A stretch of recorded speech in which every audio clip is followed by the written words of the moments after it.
yesterday's discussion.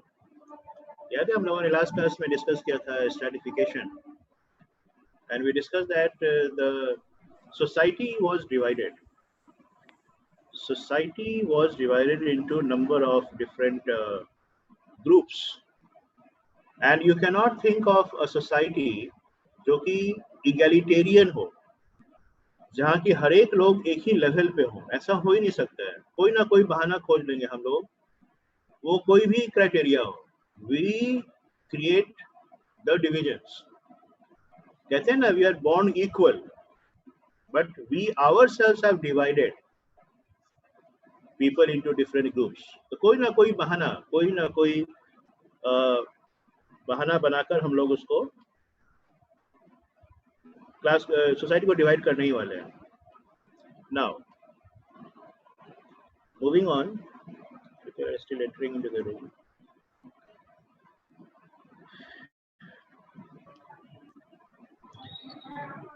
अगर आपको याद हो, yesterday we discussed about this stratification part. That was the society was divided into levels, or anything could be the criteria. Maybe the power, maybe the wealth, maybe the status, maybe the birth even. Caste system में देखिएगा, birth will become the basis. So whatever. लेकिन एक बात तय है कि ये जो हम लोगों ने सोसाइटी को डिवाइड किया है, different groups will be accorded different degree of status. ये बात समझने वाली है. ये जो हम लोगों ने सोसाइटी को बांटा है अलग अलग ग्रुप में, each of the group will not be given the same degree of status. Status wise there will be difference. Some group will be at the top, चाहे क्राइटेरिया कुछ भी रहा हो.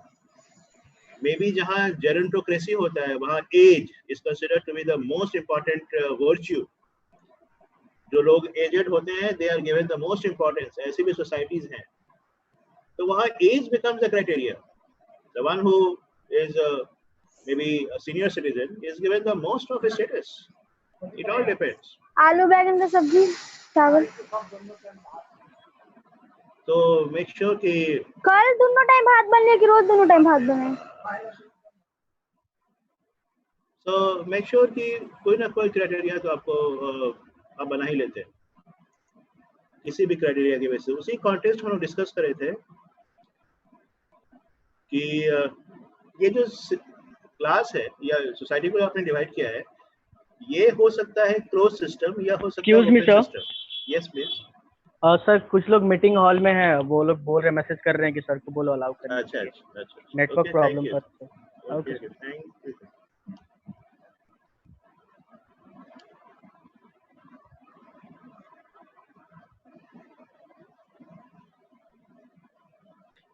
ठीक है. तो ये जो हम लोगों ने डिवाइड किया सोसाइटी को ना अलग अलग ग्रुप्स में, और we have accorded different status to each of the group. किसी ग्रुप को स्टेटस कम है या ज्यादा है. अब इसमें एक बहुत इंपॉर्टेंट फीचर डेवलप होने वाला है, ध्यान से सुनिएगा. जो भी क्राइटेरिया आपने चुना हो, इनकम, रेस, जेंडर, नॉलेज, कुछ भी, सोसाइटी से डिवाइडेड हो गया, उसमें अलग अलग स्टेटस भी सबको मिल गया. अब ये जो आपने ग्रुपिंग किया है, ये जो ग्रुपिंग का सिस्टम है, that could be an open system और अ क्लोज सिस्टम. ध्यान सुनना. क्लोज सिस्टम वो होता है जहां कि आप अपने सोशल पोजीशन को चेंज नहीं कर सकते हैं. जिस ग्रुप में आप हैं, आप अंत तक उसी ग्रुप में रहिएगा, no matter what you do. आप कुछ भी कर लो, आप उस ग्रुप के मेंबरशिप से अलग नहीं हो सकते हैं. You cannot improve your position in the society. आपको उसी ग्रुप में रहना होगा. So you will not be able to shift your position to a higher level. Even if you make an effort, you will confined in that group till your death. ठीक है. और obviously वहाँ बहुत सारे restrictions भी होंगे. Mobility not allowed. You cannot move into other group. अच्छा, you cannot even move down. दोनों चीजें हैं. उसी ग्रुप के दायरे में आप सिमट के रहिएगा. आप उस ग्रुप से नीचे भी नहीं जा सकते हैं. ऊपर जाना तो खैर दूर की बात है, लेकिन you can not slip down to the lower level. अगर आपके तरफ से कुछ लैप्सेस हुई तो भी आप उस ग्रुप के मेंबर ही बने रहिएगा, माने इस ग्रुप से आपको छुटकारा नहीं है। इसका सबसे अच्छा एग्जांपल है द कास्ट सिस्टम। इंडिया का जो टिपिकल कास्ट सिस्टम है, इस पर आज हम लोग डिस्कशन करने वाले हैं। It is a typical division in society in which you earned your membership by the dint of your birth. Birth will decide the caste. अब किसका जन्म किस कास्ट में हुआ है, उसी कास्ट को वो कैरी फॉरवर्ड करने वाला है। And no matter what you do, you still will remain in the same caste. Typical feature है। Very much unlike caste system in India, Western countries में you have an open system. जहाँ की you can change your social position. Even if somebody has taken birth in a higher class, the person can lose his class. या फिर जो lower class के थे वो बहुत हाई क्लास पे जा सकते हैं, तो मोबिलिटी बहुत ज्यादा होगा यहाँ पर। बिकॉज ओपन सिस्टम में you achieve a position because of your efforts. Getting it? This system allows the movement, mobility. आप एक क्लास से दूसरे क्लास में जा सकते हैं, हायर भी या लोअर भी। आप अपने पोजीशन को लूज भी कर सकते हैं। ये सिस्टम है क्लास सिस्टम, याद रखिएगा। और क्लास सिस्टम का जो क्या बेसिस बनता है वी विल डिस्कस। उसमें एक है important criteria, that is of money. Money will play very important role. EIO हम लोग आगे पढ़ेंगे। तो क्लास बनाने का क्या क्राइटेरिया होता है वी विल डिस्कस दैट। लेकिन ग्रेडेशन होगा and it is not something जहाँ की आपको कन्फाइंड रहना होगा। यू कैन चेंज, आप अपने पोजीशन को लूज भी कर सकते हैं। You can fall down to a lower level और you can improve your level depending upon what is required to achieve the level. अगर आप उसको पूरा कर सकते हैं तो so it permits social mobility, that is a very important aspect. तो अगर आपको कोई कहे कि what is the big difference between caste and class, क्या कहेंगे आप? Anybody who could answer? So caste is a closed system and class is open system. In caste system you can change your social position. Sorry. In caste system you cannot change your social position, but in class system you can change your social position. Excellent. You said it. तो यहाँ पर कोई scope ही नहीं है आपके position को change करने का। So I'll move on to the caste system. हम लोग एक एक सिस्टम को अलग-अलग डिस्कस करेंगे। Today we discuss the caste system. Typical Indian context में डिस्कशन ये हो रहा है। जैसा कि हम लोगों ने डिस्कस भी किया था, it is a closed system. अच्छा, somebody is born into a particular social standing. Obviously, it is the birth which will decide somebody's caste, and the person will stay there. The person cannot move, obviously. अच्छा, यहाँ बहुत जितने भी social norms है ना, वो भी cast से ही डिसाइडेड होने वाला है। यहाँ तक कि व्हाट यू कैन वर्क, पहले अब तो खैर any caste could consider any job. पहले जो जॉब था ना, आप क्या कुछ कर सकते थे, वो भी आपके कास्ट से ही डिसाइड होता था। इनफैक्ट आप देखिएगा बहुत पहले जो लिटरेचर, उसमें the job that you used to decided your caste, वहाँ बर्थ से भी नहीं होता था। आप क्या काम करते थे उसके बेसिस पर कास्ट बन जाता था। तो खैर, आप the work, the marriage, to whom do you get married, वो भी कास्ट के अंदर ही कन्फाइंड होता था। अब तो खैर बहुत चेंजेस हो गया ना। एंड ये पूरा जो, अच्छा, ये सिस्टम जस्टिफाइड कैसे होता था? आपको नहीं लगता है कि सिस्टम बड़ा विचित्र टाइप का है कि जिसमें आपका जन्म हुआ है बस उसी में रहिएगा, no matter what you do. Marriage भी उसी में होगा, वर्क भी उसी तरह का करना होगा, बहुत सारे सोशल प्रेशर है। ये बर्दाश्त कैसे लोग करते थे? How they used to get it? यहाँ पर जो माइंडसेट था, that was of fatalism. It was the fate. ध्यान समझना, ये पूरा इंडियन फिलॉसफी में बातें हो रही है। Fate, we believed in the fate, destiny. हमारे भाग्य में ही ऐसा है। अच्छा, अब इट्स गॉड विश, जो हाई पावर है उनका ऐसा विश है। और सबसे जो इम्पोर्टेंट ग्रेडियंट है, it is based on the karmic theory. इसको जरा समझना, कार्मिक थ्योरी होता क्या है। ये कार्मिक थ्योरी का मतलब है कि आपको जो कुछ भी हासिल हुआ है वो आपके किसी कर्म से मिला है। आपको you have done something to achieve it. तो आप कहेगा कि अभी तो हमने कुछ किया भी नहीं कि I am born in a super affluent class, ये कैसे हो गया? ये it is because of your previous life. This is the concept. I do not ask you to agree और डिसअग्री। ये एक जो इंडियन फिलोसफी है उस पर वो डिस्कशन कर रहे हैं। You may not agree at all, previous life होता ही नहीं है, इट इज नॉनसेंस। आप सोच सकते हैं ऐसा, लेकिन यहाँ जो क्या एक सिस्टम ऑफ नॉलेज है इंडियन फिलोसफी, इट सेज कि there is a concept of previous life. आपने पिछले जन्म में कुछ किया होगा जिसके कारण इस जन्म में आपको पे ऑफ कर रहे हैं।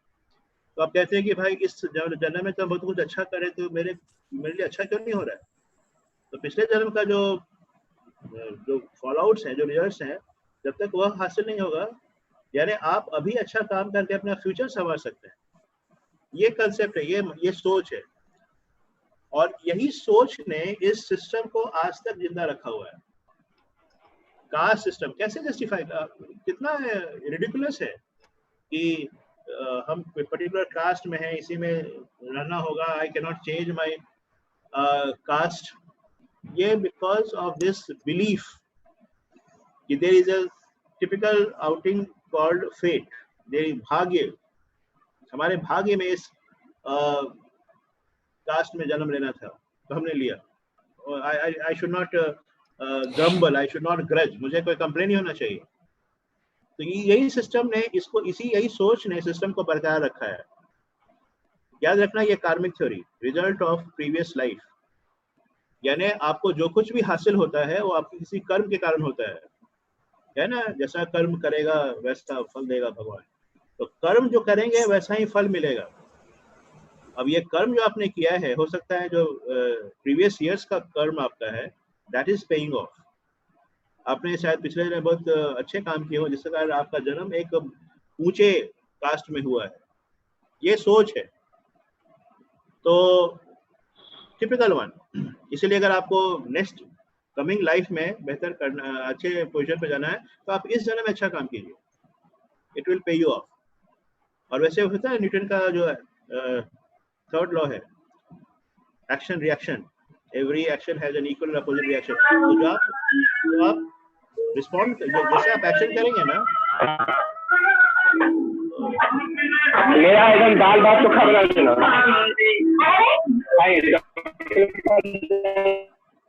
जैसा आप एक्शन करेंगे वैसा आपको रिस्पॉन्स भी मिलेगा। कहते हैं ना, what you give comes back to you. जो आप दूसरों को दीजिएगा वही आपको भी मिलेगा। If you give respect you will get respect. If you misbehave with others you will also be misbehaved by other people. तो जो आप देते हैं वही आपको मिलेगा वापस, आज नहीं तो कल वो आपको मिलना ही है। सो टिपिकल वन, जैसा आप देते हैं वैसा ही आप पाते भी हैं। तो यही कंसेप्ट है इस थ्योरी का। और यहाँ पर एक बात और आप ध्यान में रखिए, कैसे ओरिजिन हुआ कास्ट सिस्टम का, इसको ध्यान सुनिएगा। Origin of caste, how the caste come into picture. ये जो पूरा कंसेप्ट है ना, that is ingrained in Manusmriti, जिसमें you will come to know about its evolution, how caste came into being. ठीक है, देखना मनुस्मृति, ये नाम याद रहे, ये बुक का नाम याद रहे। It's authoritative book on Hindu law, 1000 BC। बताइए कितनी पुरानी, बिफोर क्राइस्ट 1000 BC में यह बुक सामने आया। और उसी में इसका उसी बुक में कास्ट सिस्टम का जिक्र है। मतलब जो होता है ना पॉइंट ऑफ ओरिजिन, वो इसी बुक से है। और इस बुक में क्या रेफरेंस है? इसको समझिएगा, किस कास्ट का जन्म कहाँ से हुआ है. This is something to be just remembered, क्योंकि ऐसा जिक्र है मनुस्मृति में कि ऐसे अलग अलग कास्ट का जेनेसिस हुआ है. So it is said that it is the Brahma. Brahma is the source of Genesis. We have originated from Brahma only. Brahma is the god of creation. Brahma, Vishnu, Mahesh, and the Brahma is the generator. We all have been generated from Brahma only. अभी जो Brahmins हैं, the Brahmins have generated from his head, forehead. और अच्छा, हम लोगों ने बोला ना, ये आपका प्रोफेशन भी आपके कास्ट से डिसाइड होता था पहले. ये सारा बहुत पुराना कंसेप्ट है. अब तो कोई भी प्रोफेशन कहीं भी चला जाता है ना, कोई भी कास्ट आदमी कहीं भी आपको मिल जाएगा. अच्छे जो ब्राह्मण्स है वो भी आपको मेनियल काम करते हुए मिल जाएंगे, जो लोअर कास्ट के वो भी अच्छे बहुत उतने पोजीशन में मिल जाएंगे. अब तो खैर ये सब बहुत बातें रेलिवेंट नहीं रह गई, लेकिन फिर भी ये जो कंसेप्ट है वो आप ध्यान से सुनिए. फोरहेड से ओरिजिनेशन हुआ है ब्राह्मण्स का. Brahmins are the super most caste. Indian caste system में जो एपेक्स पर है, that is Brahmins. And these people are generally priests और टीचर्स. सबसे नोबल प्रोफेशन यही है ना.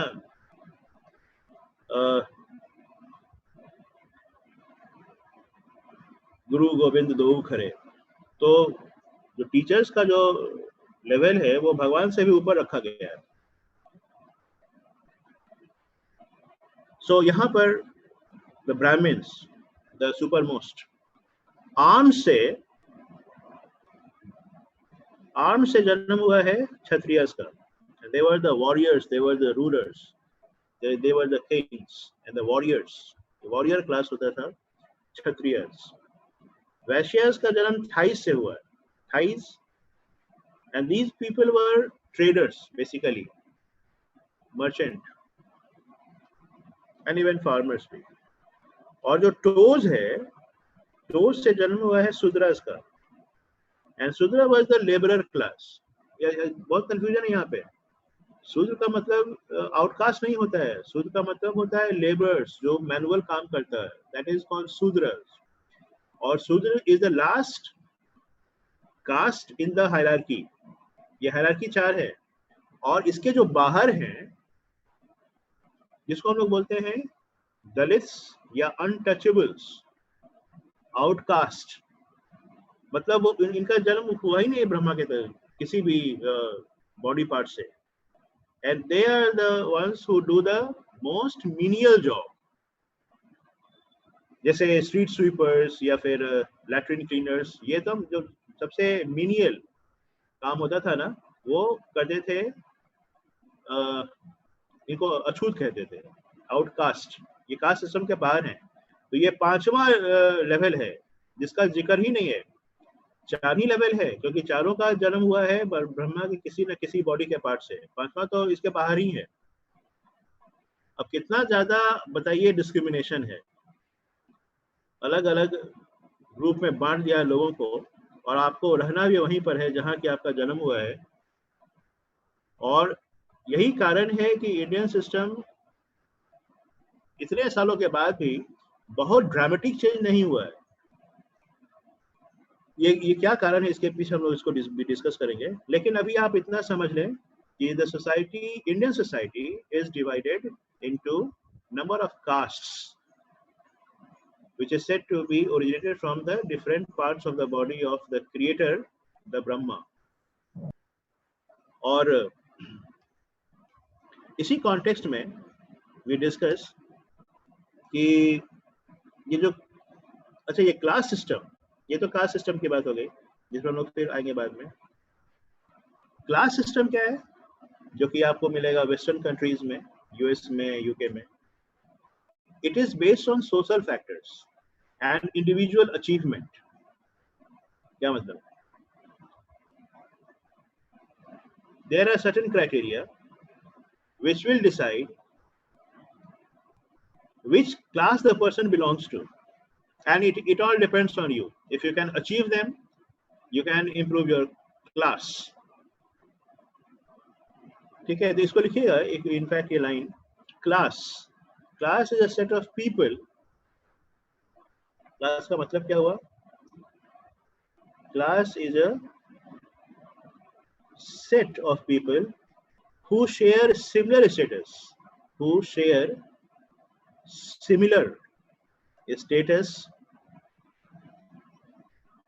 in terms of wealth,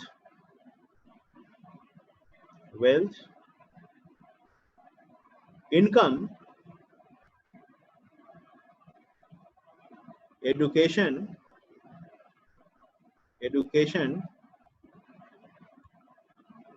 और occupation.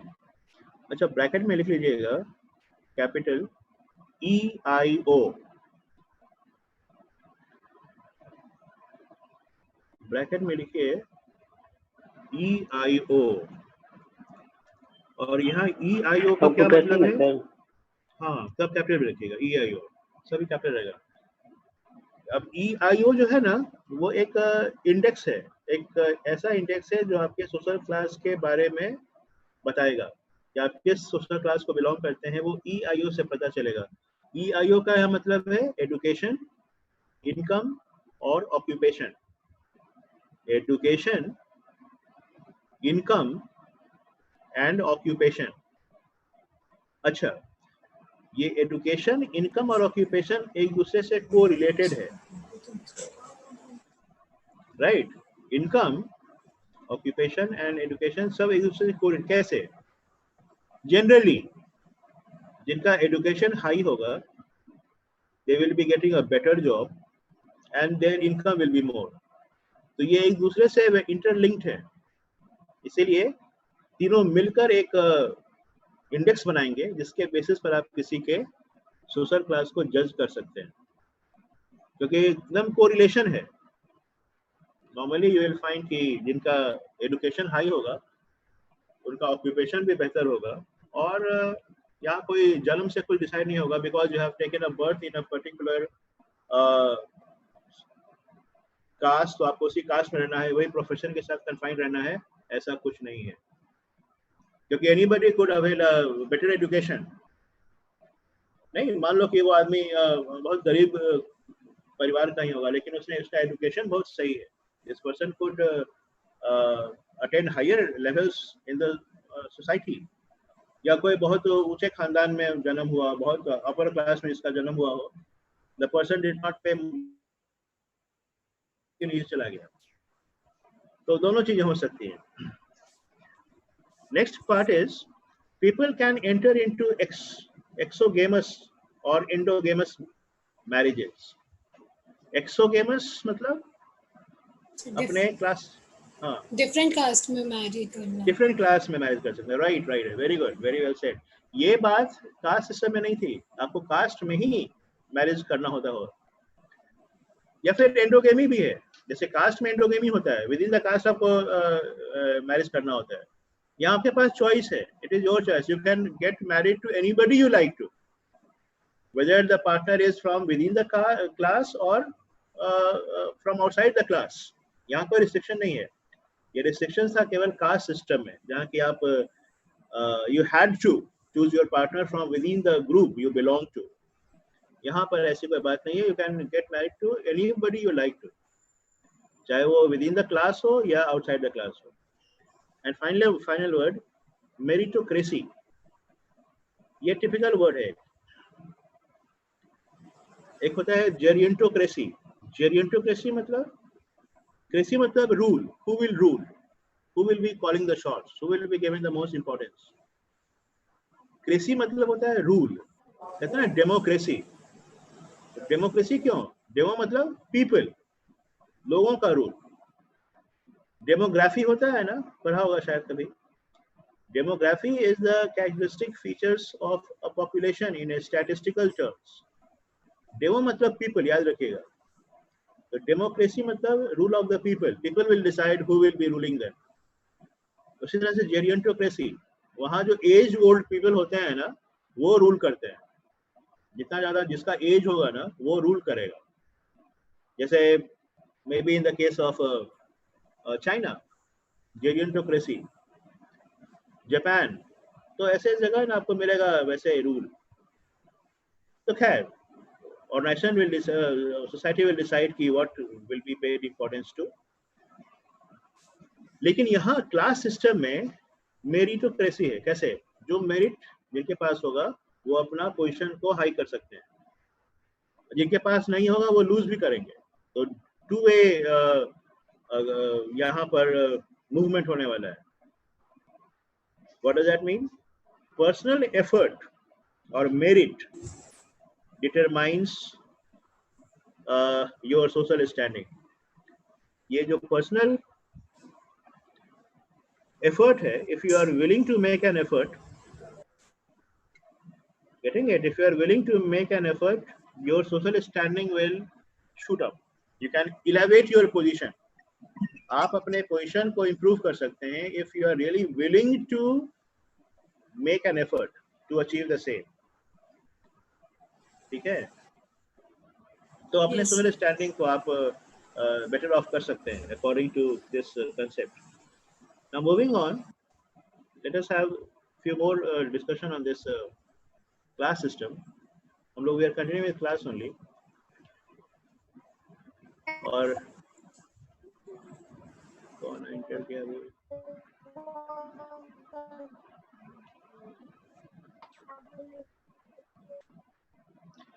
ठीक है ना?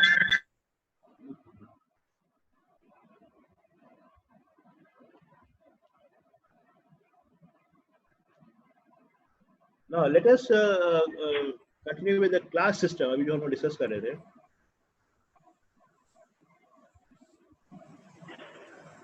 there is high consistency. हाँ, सबको एंटर तो कर दिया, अभी कोई है नहीं बाहर। They all have entered.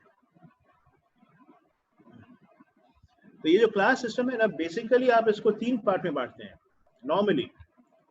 एक होगा अपर क्लास, दूसरा मिडिल क्लास। अच्छा, मिडिल क्लास का दायरा बहुत बड़ा होता है। The range of middle class is the maximum. The largest class in any society is middle class. Now can you give me a reason, plausible reason why most of the multinational companies across the world is targeting India as their market? ऐसा कैसा क्या है India में? सारा brand आपको मिल जाएगा India में।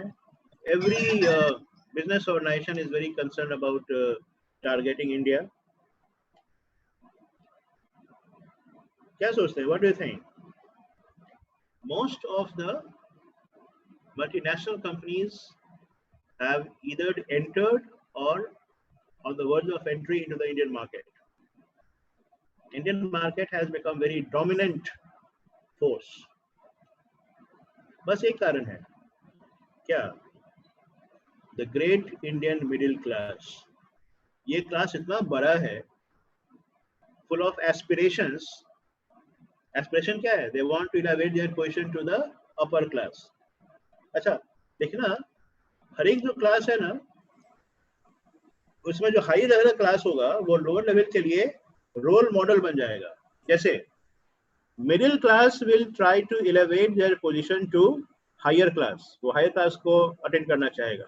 Likewise जो लोअर क्लास के लोग होंगे वो मिडिल क्लास के पोजीशन को अटेंड करना चाहेंगे। So there is a impulse to join the higher level. So आप करेंगे क्या? You will start imitating their behavior. जैसे लोअर क्लास वो हमेशा देखेगा कि मिडिल क्लास में चल क्या रहा है, क्या पहनते हैं लोग, क्या खाते हैं, क्या इनका एजुकेशन पैटर्न है, और उसी को वो कॉपी करने वाला है। Getting it? So the middle class will act as the role model for the lower class, and likewise ये जो upper class है, the upper class will act as a role model for the middle class. तो जो higher class होता है ना, वो अपने नीचे वाले क्लास के लिए रोल मॉडल बन जाता है, because anybody is interested to elevate the position. कोई भी चाहेगा जो उसकी पोजीशन अभी है उससे बेहतर कल हो, उसका तो who is there to look up to, किसको देखेगा, किससे डायरेक्शन लेगा, उसका जस्ट हायर जो क्लास है उसी से डायरेक्शन लेता है, राइट? तो याद रखना these three important different. अच्छा, यहाँ मिडिल क्लास इतना बड़ा है कि इसको भी हम लोग दो पार्ट में बांट लेते हैं. एक हो जाएगा अपर मिडिल क्लास, दूसरा होता है lower middle class. Because of the size, middle class is so enormous in size, इतना बड़ा साइज है मिडिल क्लास का कि for the convenience of our analysis हम लोग उसको अपर या लोअर मिडिल क्लास में डिवाइड कर लेते हैं. इसी लोअर क्लास का नाम कहते हैं वर्किंग क्लास, याद रखिएगा, जो आप आगे भी डिस्कशन करेंगे हम लोग. ये जो लोअर क्लास है, that is the working class. They offer the manual job. ठीक है. Yes. Now,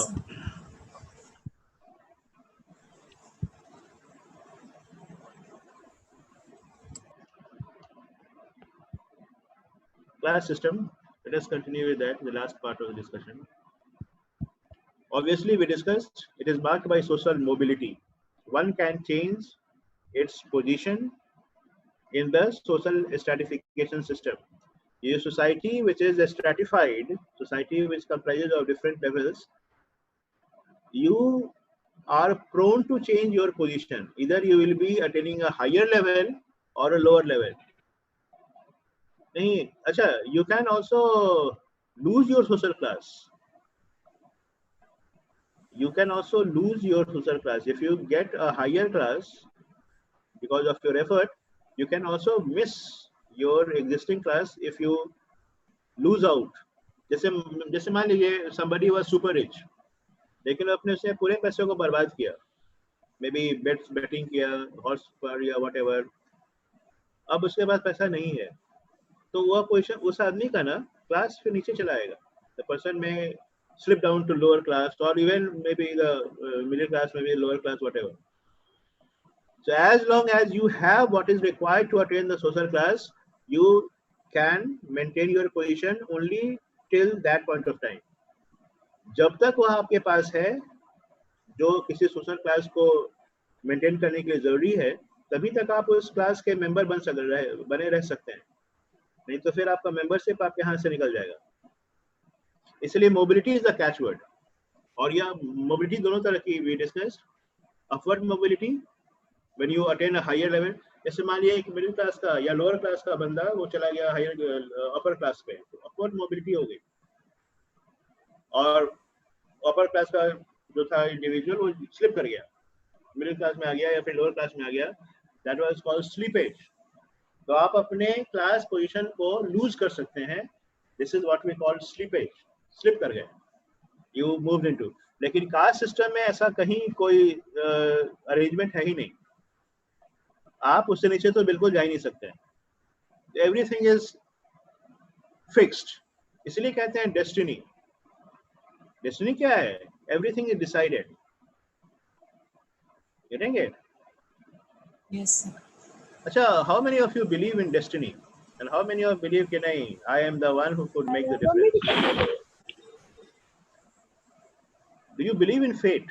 Yeah, do you believe कि नहीं, what is the fate? It is only because of me. I can make the difference. I am the creator of my fate. दोनों तरह के लोग मिलेंगे आपको, whatever your thinking process is. So you find people differ. उसी हिसाब से उनका behavior भी होता है. अब ये लोग जो फेट को मानते हैं, डेस्टिनी को मानते हैं, आई एम बिकॉज मेरा फेट ही ऐसा है, भाग ही ऐसा है, इसको बोलते हैं fatalist. Fatalist, FATLIST. Fatalist is the person who believes in fate.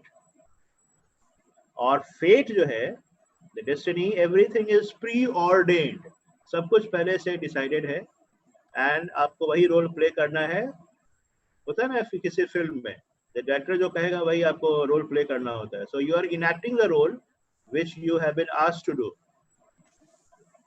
नहीं, everything is decided by you. अब क्या कुछ करना है, नहीं करना है. लेकिन जो कार्मिक थ्योरी है वो क्या कहता है? नहीं, you are responsible for your actions. वहां पे यू कैन नॉट, तब तो हर एक सिचुएशन में गॉड विल नॉट इंटरफियर। तो दोनों एकदम अपोजिट स्कूल ऑफ थॉट है। मतलब you are responsible for your acts, you can not blame the almighty. आपने जो अच्छा या बुरा किया उसके लिए आप गॉड को रिस्पॉन्सिबल नहीं ठहरा सकते हैं। It is you and only you who are to be blamed. If you murdered somebody, it was your decision, it was your act. If you helped somebody, it was your act, it was your good work. इसका सारा credit आपको मिलने वाला है। It will pay off, as the karmic theory suggests. Nothing goes in vain. आपने किसी का भला किया है ना, हो सकता है वह आदमी आपका भला नहीं करे, वो आपको स्टैब ही करे, वो आपको चाकू ही मारे, लेकिन you will get it back from some other quarters. अच्छा, ऐसा कभी हुआ है? You might be getting help from somebody who you never expected. Strangers may help you at times. Yes sir. और होता है ना, बहुत बार आपको देखिएगा ऐसा आपको मिलेगा, जिससे आपको हेल्प की उम्मीद थी, उसने तो बिल्कुल साफ होकर गया, वो डिनाई Yes sir, ऐसा होता है सर। ऐसा बहुत बार होता है। और जिनसे बिल्कुल उम्मीद नहीं था वो सामने आया, उसने आपको मदद की एंड यू डोंट एक्सपेक्टेड। अच्छा, ऐसा भी होता है कि आपने भी शायद किसी को मदद किया होगा। यस सर, ऐसा हुआ है। मम्मी का थोड़ा हाथ बटा रहे थे, कपड़ा जो साफ की थी रहे थे। हो गया, कपड़ा साफ हो गया मम्मी का। माइक्रोफोन तो ऑफ कर लेते। So this is something, वो आपको होगा ही, you will be getting what you deliver. So this is typical situation in the caste system. तो लेकिन वही है, मतलब कहते हैं ना, blame, you will come across person कि हम तो सब अच्छा कर रहे हैं, मेरे साथ बुरा क्यों हो रहा है, टिपिकल वन। तो ये हम लोग उसी से जस्टिफाई करते हैं, कार्मिक थ्योरी से, क्योंकि और मेरे पास भी ऑप्शन ही नहीं है। पता है ना, बहुत बार आप बहुत एफर्ट लगाते हैं फिर भी आप हासिल नहीं कर पाते हैं जो आप हासिल करना चाहिए था आपको। बहुत बार आप देखिएगा, आपसे जो कमजोर होगा वो आपसे आगे निकल जाएगा। आप कैसे जस्टिफाई कर सकते हैं? स्कूल तक आप बहुत तेज रहे हो, या बहुत आप ही कमजोर रहे हो और आप ही बहुत आगे निकल गए हो। रिजल्ट्स का कंट्रोल नहीं है। कास्ट सिस्टम में यही कंसेप्ट है, you can exercise a control over your actions. क्या करते हैं आप? कर्म, इसलिए कार्मिक थ्योरी नाम है। कर्म पर आपका कंट्रोल है। इसका जो आउटकम होगा, रिजल्ट होगा, that is not under your control. फल की चिंता मत करे इंसान, कर्म किए जाए। कर्म इज इंपॉर्टेंट। कर्म, जैसा कर्म करेगा वैसा फल मिलेगा, लेकिन आपने जो कर्म किया फिर भी फल वैसा मिला नहीं, क्योंकि आउटकम के पीछे बहुत सारे फैक्टर्स का रोल होता है।